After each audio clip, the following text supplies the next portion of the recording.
I want to show you a few features of Canvas that will be important in this class. Since Canvas is one of the key mediums for this course, it will completely repay you to get familiar and skilled with its ins and outs. We like Canvas, but if you find that any aspects of Canvas are tricky or confusing for you, check in right away. Your instructor can certainly help you with Canvas, but we should also point out to you the truly excellent help feature of Canvas, which is where we go when we're having trouble with something. Click on Help and you'll see an array of different options that can help you with any problem you might have.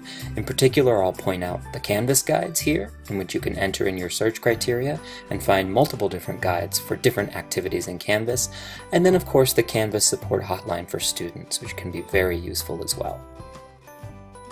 In this class, you're going to use a tool called the Scheduler, or the Appointment Maker, in the calendar in order to set up your online lab sessions. Here's how it works in a nutshell. You'll come over here and click on your calendar, and that will take you to a calendar page. Here's where our views differ because I'm an instructor, so I'm going to switch over to a Canvas resource that explains in detail how you can access the calendar and create online appointments for yourself. You won't have to do these until week 2 of the course, but it's useful to know now. You'll click on Calendar, you'll pick this button to find an appointment, you'll select English 2010 from the course selection, and then you'll get a calendar view that will show you a variety of different appointments that you can select for that particular month. Any grayed out appointments like this are no longer available because they're taken up by other students. You'll search through this list for an appointment that works for you on your time frame, and we do offer multiple different appointments at various different times of day to suit all schedules. And then you'll click on that and be able to reserve that. The rest of this Canvas guide offers information on how you can reserve that appointment, view your updated appointments, confirm your new appointment, and also close that appointment as well. You can also cancel that appointment as well, or change it using the instructions present here, and these will be posted beneath this video. I'll just return to our course.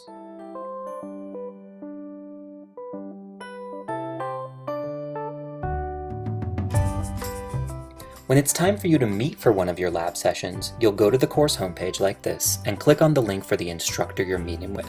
Say you're meeting with me, Benjamin, you'll click here, and you'll be invited to open up a WebEx chat room.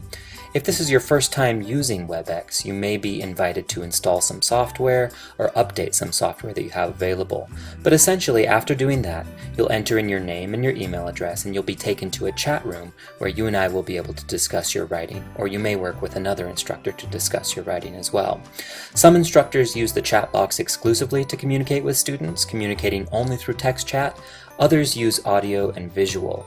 In most cases, an instructor will bring up a copy of your paper on the screen so that you can look at it together and have a conversation with you about that writing, either through text or through audio, which you can connect on your computer. To access all the online course content in this class, use modules to navigate the course. Here, you'll find readings and videos, links, quizzes, discussion activities, and detailed descriptions of all the different writing projects. One thing I'd like to highlight: each week has reading and viewing, presentations that you can watch, and readings that you can do before you participate in any discussions or begin your writing assignments. Sometimes students want to leap ahead and return only if they feel like they've missed something, but we encourage you to take the time to read and view first in this course. We think you'll find it contributes to a clearer understanding of the learning and writing activities, and thus to a more productive participation in the class. One more encouragement: starting with week 2, this course contains quizzes. These quizzes are short, and they're always on the chapter readings or the video presentations that you're asked to read. Due dates in this course have been carefully considered to make your life easier. Major project drafts, revisions, and peer reviews and notebooks are always going to be due by midnight on Mondays. Reading and viewing, quizzes, and primary discussion posts are typically due by midnight on Thursdays. In this course, you're welcome to turn in assignments early, but we've spaced out the deadlines throughout the week like this in order to divide the work up into what we feel are the most manageable chunks. You should spend some time thinking about your own schedule and how it's going to work with this one so that you can figure out what you might need to complete ahead of time. We're all looking forward to meeting with you this semester and to working with you this first week. Then starting in week 2, we'll meet up for lab session 1.